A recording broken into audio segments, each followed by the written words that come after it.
Let's get ready to rumble!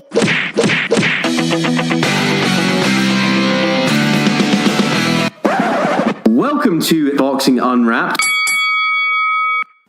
It's Boxing Unwrapped. A Cinderella story like Liverpool versus Barcelona. I'm Ryan.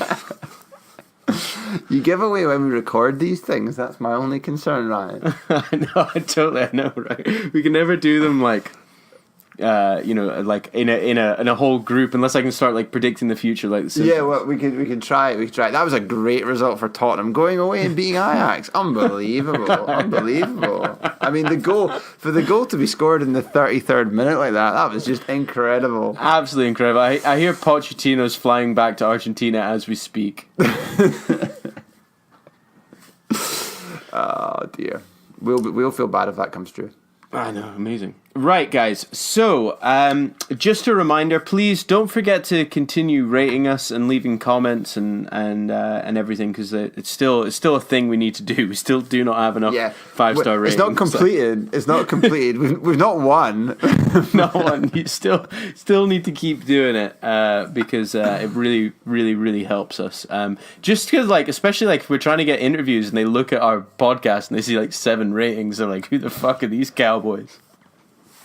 I know. If it was 8, it would be a totally different story. Exactly. Well, guys, we have a super duper great deep dive for you this week. Andy, do you want to tell the people what we've got in store for them? Yeah, of course. So this week we're going to look at what the F are the strangest fight endings ever in the history of boxing. We're going to look at some of the good, the bad, and the ugly ways that fights can conclude with some of the most bizarre stuff you'll ever hear. So, let's jump right into what the F are the strangest fight endings ever. There's a good one to start on, do you think, Ryan? Yeah, I think so as well. Riddick Bowe versus Andrew Galata. Which actually, right, I watched this, right? And like, if you guys haven't seen this fight, and also the second one they ended up doing, watch it. It is a fucking barnstormer of a fight. Like, they were pretty robust, it would be said, in terms of like taking some punishment. These boys shipped some punishment in both fights. Absolutely, and like. The only reason this happened, this fight, it was in 1996, is it was actually supposed to be a tick-over fight for Bowe while he waited to fight Lennox Lewis. They were like trying to finalize the fight, and both of them took kind of tick-over fights to make sure that they were ready to face each other. Mm-hmm. But Bowe did not take this seriously at all, did he? I think he regretted that. Yeah, I mean, so they were going into the fight. There was a lot of chat about Bowe's conditioning, and there was a lot of chat about, like you said, about having not taken it seriously, and also about what was very visible was that his weight was not where it normally was, and there were big question marks around his preparation as a result, and. He did not look in fantastic shape going into the fight versus how he had in previous fights. Yeah, so he entered the fight a career high of 252 pounds, which was 12 pounds heavier than he weighed when he fought Holyfield, which was his previous fight. Now, Bowe actually was asked about why he hadn't trained that much for Galata, and he said, "How do you train for a bum?" It sounds like a gay pub quiz. Oh, fucking hell. Which is quite funny. He was so like convinced that he was gonna beat Andrew Galata. But yeah, you keep changing his name every time you pronounce it. By the way, Ryan, I'm just Galata. Galata. Wow. You say Galata, I say Galata. Gelato, Andrew Gelato. Andrew Gelato. The Polish ice cream man turned boxer. Turned boxer. Oh me. But he was like, Bo was as soon as you see him starting to fight, you know that he's getting absolutely fucking battered. Like, I mean, it did show some punch resistance actually. Right, he certainly did. Yeah, that's about all he showed though. Well, yeah, totally. I mean, I've got some stats here, right? So, in terms of Galata's jab from the beginning, in the first round, Galata was able to land nearly half of his 69 punches in the first round, where Bo was only able to land 17. Yeah, and from there it carried on. Yeah, totally. Absolutely. But the reason we're talking about this fight is that Galata was a bit of a fan of a low blow and literally kept hitting Bo below the belt line. Or, like, every time he tried to throw an uppercut, basically, he was like hitting Bo in the nether regions, pretty much. Well, certainly when I watched it again in preparation for this, George Foreman was doing the co-commentating, and he was quite willing, for at least a couple of the low blows, to give Galata the benefit of the doubt and say that those were accidental. There was at least one which I'm sure was accidental, but when it's within the context of continually punching someone in the balls deliberately, doesn't really count for very much to say it's accidental. And he properly gets him in the fourth round, doesn't he? Where Bo is like on the ground. Oh man, like he takes a proper uppercut right to the nuts. Like, this is no Amir Khan. Was it like below the belt? Or was it in the thigh? This was like right home in the crown jewels. Yeah, for sure. But he took like the referee takes a point off, and then Bo takes only 3 of his 5 minutes. And then gets up to continue. Do you know what's interesting in the context of the Cat and Crawford one is the referee is 100% crystal clear in having control and saying that was a low blow, it was intentional, take your 5 minutes, take as long as you need, you have 5 minutes, he will be deducted a point, he's been deducted a point. So, he was really clear on it. The referee was like saying, whereas I don't know if in the same point in the Cat and Crawford fight, whether it was the referee saying to him, listen, it was accidental, he's not getting a point deducted, but you have a full 5 minutes, making it sort of crystal clear. I don't know if there was the same kind of clarity this time around as there was in the Galata Bo fight. Absolutely not. And it totally was clear. The referee was. I think he also had like an eye out for the low blows because he'd warned Galata like beforehand in the second round. But unfortunately, that is not where the low blows stopped, right? Galata did not go, I better make sure I keep my punches up. He hits him again in the 6th round, loses another point, is threatened with disqualification, and then so he'd landed 5 low punches to that point, right? And was told, if you hit him one more time, that's it. Okay, we're stopping the fight.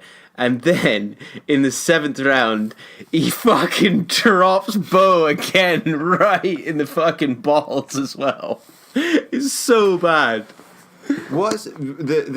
For anyone that's not aware, there's a few things I think to bear in mind in terms of context. One is that without a dispute, even with the fact that he'd been by this point deducted like 17 points, I'm joking, but a lot of points, Galata was still winning the fight. he was so dominant that he was still winning the fight. There was no requirement in terms of he was under so much pressure, or he had no other option, or he was looking for a way out. Galata was winning the fight and winning it well. He was beating on Bo bad. Yeah, so that makes it all more Bo difficult to was understand. so outgunned in this fight. I mean, he really, really was. Yeah. There's a lot of chat and there's lots of research or lots of reports and things about it, but Galata, which is demonstrated by the fact that he kept punching a man in the balls for a fight when he didn't need to win, was a bit unhinged. He wasn't, I don't think, the most kind of mentally stable, and apparently he'd spent most of the day or the days before arguing about whether or not the fight was still going to go ahead, because at relatively late notice it was changed from a 10 to a 12 round fight without his or whether he would still participate, because Bo's team were determined that it would be changed to a 12 round fight when it had been scheduled for 10 at late notice, and he was apparently in quite a lot of turmoil as to whether or not it should go ahead and stuff. But generally I think he was in quite a lot of inner turmoil most of the time as his kind of actions play out. Yeah, I mean, and like this is not where the strange end to the fight is, right? Although it is strange, it does get a lot stranger, because as soon as the fight has stopped, members of Bo's security team go into the ring, approach Galata, and who has his back turned, one of the guys pushes Galata from behind. So Galata turns around, throws a punch at the guy who pushed him, and then some other bloke, right, then begins hitting Galata in the head with a walkie-talkie. And he was going for it, was he? It wasn't just for show. I mean, he banjoed him. He burst his head open. It took 11 stitches. Right? It gets even worse. Galata's 74-year-old trainer, Lou Duva, was injured in the melee, collapses to the canvas, gets chest pains, and had to be taken out the ring on a stretcher. Yeah, that was pretty dark looking, seeing this, like, people kind of like brawling over this kind of prone body on the canvas floor. It was like, what is going on? The ring was basically full of people fighting. It was a mass brawl. It was like what they do in wrestling, like a Royal Rumble. Yes, unbelievable, right? And then the riot ensues amongst the fans in Madison Square Garden as well. So it turns into a giant melee. Like, when I was watching it back, like, the commentators are going, I don't even think there are any police here. What? Like, when is this going to end? George Foreman, even though he's co-commentating, starts to like try and intervene and pull the parties apart, and it's getting picked up on his mic, even though he's clearly like left the commentating desk, and he's going, no, guys, we don't need to do this. We don't need to do this. George Foreman trying to pacify the brawling factions. It's unbelievable. It's crazy. I mean, like, it is the strangest thing I think I've ever seen in my entire life. But it means a couple of things. This whole thing ends the possibility of a fight with Lewis completely, because Bo's performance was so poor. So what, like, you know, the fight that everybody always talks about that never happened, the best fight that never happened, is Bo versus Lewis. And this is the reason why, because Bo was just so out of shape. But there's a rematch with Galata. Mm-hmm. Which, you know, Bo then says that, like, you know, he's taken a humiliation, he's going to train really hard. And he does look in a lot better shape when he enters the ring for the rematch, doesn't he? Mm-hmm. And I would actually ask anybody to go and watch this rematch as well, because it kind of reminds me of what would happen if Deontay Wilder fought Deontay Wilder. What do you mean? It's just two guys absolutely throwing windmills and fucking battering each other. It's proper impressive. Yeah, it's quite like there's not a tremendous amount of movement. It's like their feet have been cast in concrete, and all they can do is just like flail their arms. But it makes for good viewing. But do you think, Andy, that Galata learned his lesson about the low blows the first time around? He learned that they were effective to incapacitate his opponent. Because unfortunately, they don't stop. And like, the thing is, again, he is winning the fight. He's knocked down Bo, right? He's properly rocked him. He's controlling the match, but Bo's out on his feet, yeah. Yeah, Bo's out on his feet, but Galata decides that low blows are the way to go once again. So he's after this is already having had during this fight 3-point deductions. He's still ahead on the points. He's still ahead on the cards on points at the point at which it stopped. Yeah, because he hits Bo again with a low blow. I've decided that a good name for what he does in terms of his sort of fight ending crescendo is he unleashes a barrage to the balls. It's like a proper fucking melee. It's a combo. He does it's like 3 or 4 punch combo to Bo's testicles. It's so good, man. Honestly, it's just absurd. So again, I don't know. It's hard to. I don't think anyone will truly get inside the mind of Andrew Golota, but I think it might be a dark and sad place in there. The one thing that he can put on his resume, though, is he retired Riddick Bowe.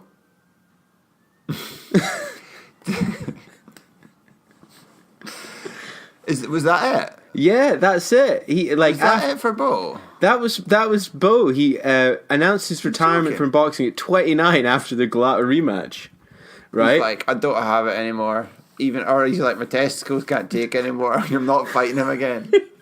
But right, it gets real bad, right? Because Golota then gets a title shot against Lewis for the WBC title. However, it doesn't go well. He's knocked out 94 seconds into the first round. It's worth it. Yeah, I don't know. Again, because you don't know what was going through his mind at that point. Because I mean, he looked dangerous. I think his record before he fought Bowe, he was unbeaten, but he was relatively like untested against like high level guys. And obviously, you don't know how diminished Bowe was, but certainly Golota looked like. I mean, when you see that footage, it's like the modern day guys. They are both enormous men. Yes, they really are. They're like the new breed, like the super breed, like the Joshua Klitschko sizes. That's the kind of size they are. They're enormous. Yeah, they're really, really big blokes. Like, and I mean, and there's no real like movement or anything. I mean, I would argue anybody watch it, it's incredible. Like, they just kind of it's proper high class entertainment in terms of like barrage of punching. Because I mean, I think Bowe was obviously a bit in decline because he had the epic 3 fights with Holyfield, which he won 2 when kind of Holyfield was more at his peak, wasn't it? And and those were like some of the best fights of all time. Was it the first one particularly that was one of like the best ones of all time, the best like heavyweight fights of all time? So Bowe was like one of the best of the era. But yeah, clearly he was like on the slide. He did make something of a comeback after his retirement. Like they always do. I think always do. 8 years later, and he won 3 fights against like very like low level opposition. So he only lost Holyfield was the only man to ever beat him, which he avenged not once but twice. Which actually is a bit unfair because Golota did beat him twice. If he just stopped punching him in the balls, he'd have beaten him. Totally. Oh me. Nice. Cool. So who do you want to talk about next? Riddick Bowe. Oh, what an amazing segue. That would be slick. Just a relatively quick one. He had a fight versus Elijah Tillery. And this was a fight that Bowe was expected to win comfortably. Tillery was something of a journeyman and not like a high level guy, and it was just a kind of it's A-side B-side fight. Bowe was beaten up on Tillery pretty bad, and at the end of the first round, Tillery started like kind of remonstrating and kind of taunting him and walking back towards him after the bell had sounded and they'd been separated by the referee. Bowe takes exception to Tillery's back chat and swings at him a little bit, starts punching him a little bit. Tillery's response to this is to like break out the kung fu and start doing some pretty funky karate kick moves. It then kind of all gets in a bit of a melee, but Bo's trying to like punch him, and Tillery is backs against the rope, kind of being bent backwards over the rope. And one of Bo's entourage, or his trainer, actually grabs Tillery and like hauls him backwards over the rope. You should watch this if you've not anyone that's not seen this. It's really interesting. Grabs him and hauls him back over the ropes, down off the ring and onto the ringside. And then it's all surrounded, all kicks off. But the long and the short of it is that actually Tillery for his karate moves got disqualified rather than Bo for his after the bell punches. And that was how that fight ended, with some karate moves. That's incredible. Absolutely incredible. It's just the weirdest thing. It's just so strange. I don't know why he'd think, like, as a trained boxer who doesn't know how to kick, I don't know why he thought, I'm going to start kicking him. It's such a strange one, like. So, that was that one. Have you got someone to talk about that's not Riddick Bowe? I surprisingly, I do, right? Okay, good. So, I've got a great fight. Julio Cesar Chavez versus Meldrick Taylor in 1990. So this was, Chavez, he's legend in the making, right? 3-time world champion in junior lightweight, and junior welterweight divisions, right? At the time, he's got 68-0 with 55 wins by knockout, right? He was pretty decent, wasn't he? Absolutely incredible. Whereas, Meldrick Taylor, okay, was known for his brilliant hand and foot speed. So it looked like it was going to be Chavez all the way. However, right, Taylor gets a really good advantage in the beginning, right? He's hitting Chavez with unbelievable combinations, danced around him. He made it really difficult for Chavez. And, he is winning the fight. However, in coming into the later rounds, even though Taylor is definitely above head on the cards, Chavez is making a comeback. Again, guys, an incredible fight to watch if you haven't seen it. I highly recommend it. Lots of back and forth. Taylor starts taking a lot of punishment, though. He's bleeding from the mouth. His face is swollen. The bones in his eye socket had been broken. Yeesh. Right? It's getting quite bad, right? Whereas one point, at the end of the 11th round, Taylor was so dazed that he nearly went into Chavez's corner between the rounds until the referee, Richard Steele, actually directed him back to his own. Now, for some reason, Taylor's corner didn't say... They told him that he was behind on the cards and he was going to have to get a knockout to win, which to anybody who's watched the fight would know that actually Taylor didn't need to do much. He could have just stayed alive in order to win the fight. Now, he starts taking a fuck ton of punishment in the final round, okay? Chavez hits Taylor with a bunch of hard punches.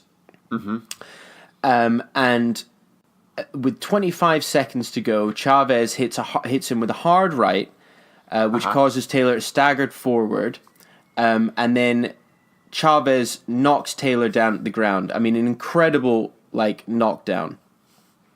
Taylor gets to his feet, right, and this is with 12 seconds to go, okay, and was given an 8 count, right.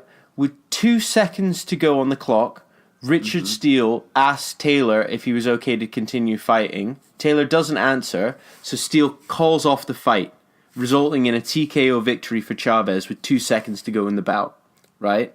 It is the strangest thing in the entire world. There's so much controversy around this, right? Because do you know who Chavez's promoter was? Mr. Don King. And there's a lot of questions because Steele had made really odd decisions in fights where King had been promoting them as well. So there's a widespread speculation over whether Don King somehow bribed Steele. He's in his pocket. Because especially Taylor's trainer, Lou Duva, again, had specifically objected to the appointment of Steele and had been overruled by boxing authorities. But, I mean, literally seconds to go with the fight and it's called off. Like, if before Chavez would have been able to get from the neutral corner to Medrick Taylor, the fight would have been over. It was that, there's that little to go. Really, really odd. Wow. Really odd. Because, like, the thing Why is... didn't he answer, though? Why didn't he say he's fine? Well, when you watch it, he kind of nods. But he was obviously... Clearly he's not fine, fucked. yeah. He's clearly not fine. He's totally fucked, right? But going into the final round, Taylor had a secure lead on 2 of the 3 scorecards. So he would have definitely won. One had him at 107 to 102. And one of them had 108 to 101. So he would have had a majority victory. No way. Yeah. No way. Real strange one, man. Dastardly Don King. Dastardly Don King. Oh man, that's like there was no suggestion of corruption, but remember we talked before about the Froch Taylor fight, and Froch is behind the cards and stops him with like 8 seconds to go or something. Yeah. But I mean that was okay because he really couldn't have lasted the 8 seconds. But like you say, 2 seconds, it's like Yeah, it's a weird one. It's a real weird one. Jeez, talk about last minute. Cool. So Awesome, who do you want to awesome. talk about next? Well, this is one with 2 fighters that I think probably no one will have heard of unless they know about this specific instance. Jeremy Bryan versus Daniel Mitchell, a junior welterweight bout from 2010. The strange one. Towards the end of the first round, Daniel Mitchell seems to react to there being contact from Bryan to his right eye. Right? And then the round, that's right at the end of the round is then stopped and he rotates to his corner. He then, throughout the duration of the minute, is saying that he can't see, but he's saying he can't see out of his left eye. What? So basically, it wasn't noticeable at first, but for whatever reason, there was no hint of any contact out of his left eye, but the contact was in his right. But I think he got confused as to which eye he was feigning an injury with, and then started saying that it was his left eye. Somehow in the process, he got confused and then said, I can't see out my left eye, I can't see my left eye. The referee says, well, if you can't see out one of your eyes, the fight will have to be stopped. And so it was. So he threw a fight with saying that he couldn't see out of an eye, which of course is difficult to prove that you can, I guess. Yeah. So I guess it's weird. I mean, So it was a title fight, just absolutely like. no, I don't. Oh, no, I don't think so. Not like it wasn't like a world title level. No. That's so strange, eh? So I don't know. As far as I can see, I did some research. I was trying to find some more of an explanation, but couldn't find anything to say what was going on in the mind of Daniel Mitchell on that fateful evening. That's so strange. Isn't it weird? I've got a good one. Go on. Right? And this is Jose Luis Castillo versus Floyd Not Yet Money Mayweather. Okay. This was their first bout, okay? Yes. Because they ended up having a trio of fights. Now, Floyd Mayweather, this is a junior lightweight. Floyd Mayweather Jr. is undefeated. And Castillo starts pretty slowly. And, Floyd Mayweather is being Floyd Mayweather. Kind of trying to slip and move away, but Castillo's not having it. He ends up bringing it into a toe-to-toe battle with Floyd Mayweather. I mean, again, another fight I would urge people to go and watch on YouTube, because actually it's one of the few times that you see someone strike Floyd Mayweather so much. He totally outguns Floyd Mayweather. He had so much success in the middle rounds, cutting off the ring. He's stronger than Mayweather. Manages to wear him down. He definitely turns the fight into his favor, right? Body punching Mayweather, stopping Mayweather from moving. He closes the fight really strong. He dominates the 12th. Floyd Mayweather actually gets points deducted for using elbows. Right? So numerically, it seems that this is in the bag, right? Castillo's definitely got it. I mean, anyone who'd watched the fight would think that, right? However, and like Mayweather, it's on Mayweather's face. You can see he knows that he's lost this fight. But it turns out that judges Jerry Roth and John Keane scores it at 115 to 111 and 116 to 111, which they're all for Mayweather, right? The crowd boos wildly. It's even the HBO team, who are the the commentators, are actually like, this is a total robbery. It's unbelievable. The unofficial scorer had Castillo winning at 115 to 111. I mean, it is, without a shadow of a doubt, one of the biggest robberies you will ever see in a boxing match. And I cannot see a way that you can watch this fight and go, yeah, Mayweather definitely won it, because he is either running away from Castillo or getting absolutely battered in every single round. The only ones that you would put to Floyd Mayweather are the early rounds, because actually, Castillo was having to kind of work out Floyd Mayweather. So it was almost like the judges mixed the names up, and it should have been Castillo 115 to 111 and 116 to 111. It's so strange.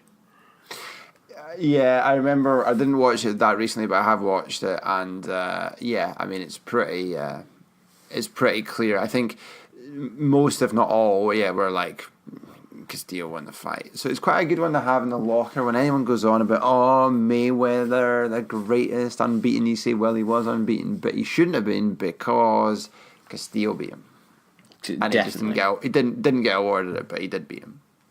Absolutely. I wonder if it would, the the Transnational Boxing Rankings Board have their robbery clause. I wonder if it would have it would have met the standards for a robbery clause.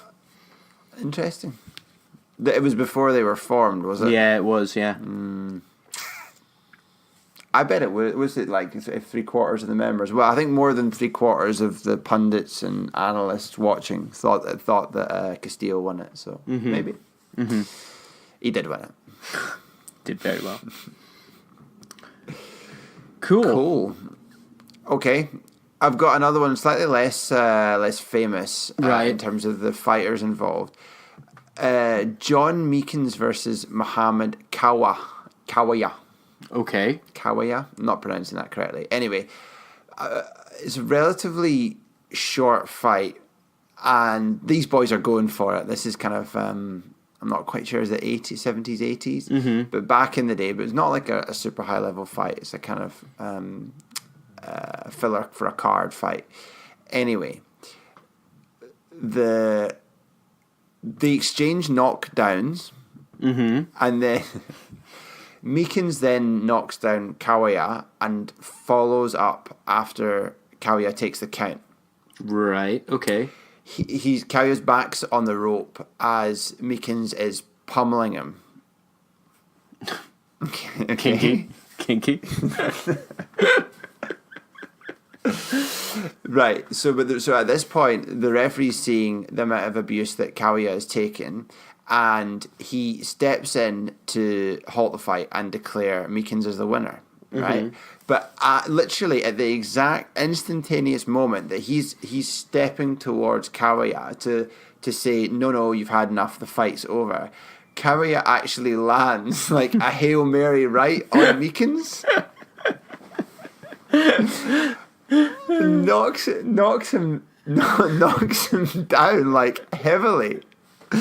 So he's got the referee kind of enclosing him, saying, no, you can't take any more punishment, while his victorious opponent lies prone on the floor.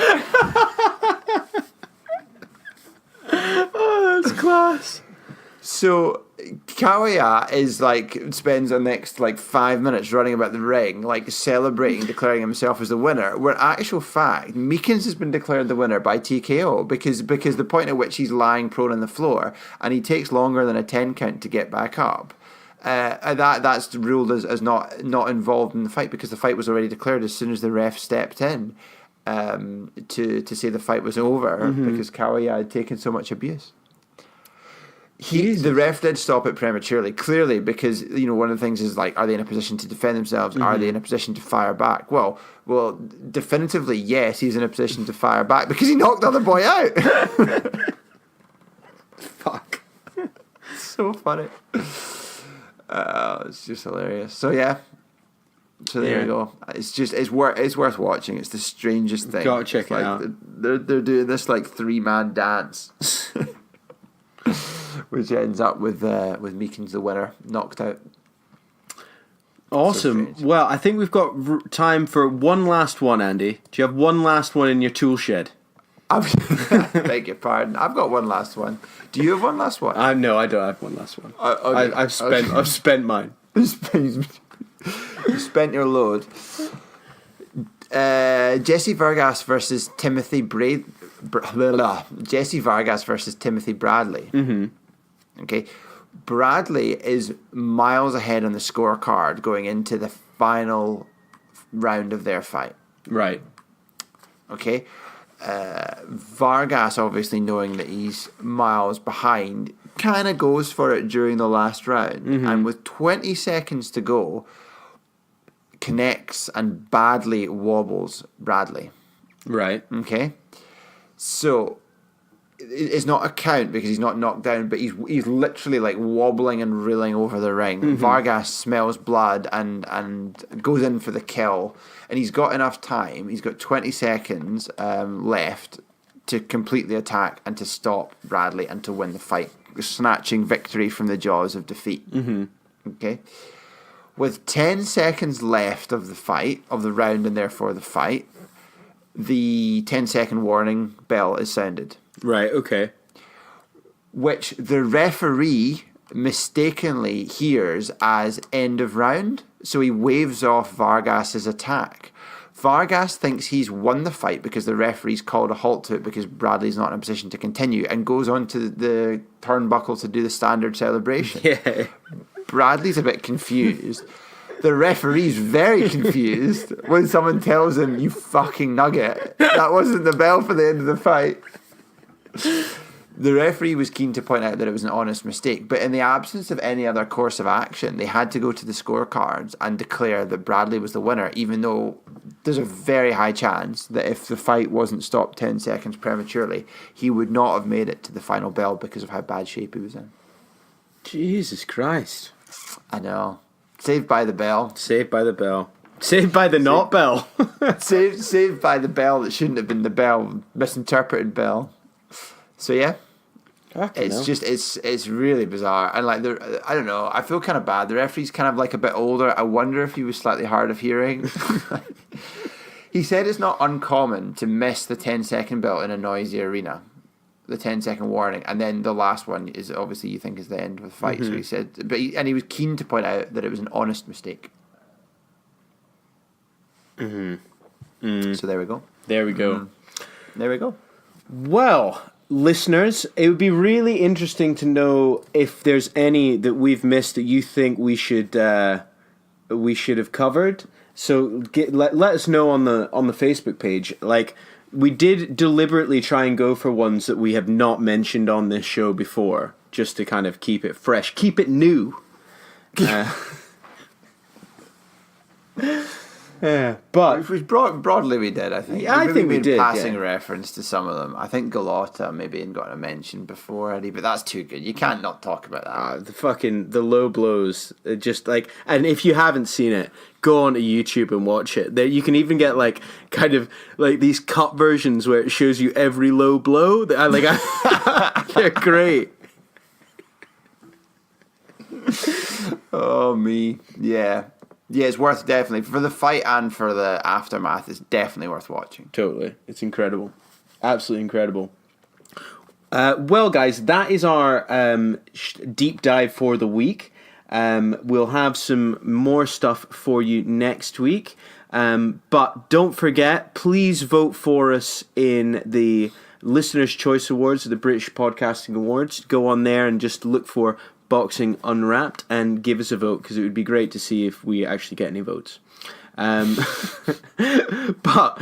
with that in mind, it's goodbye from me, Ryan.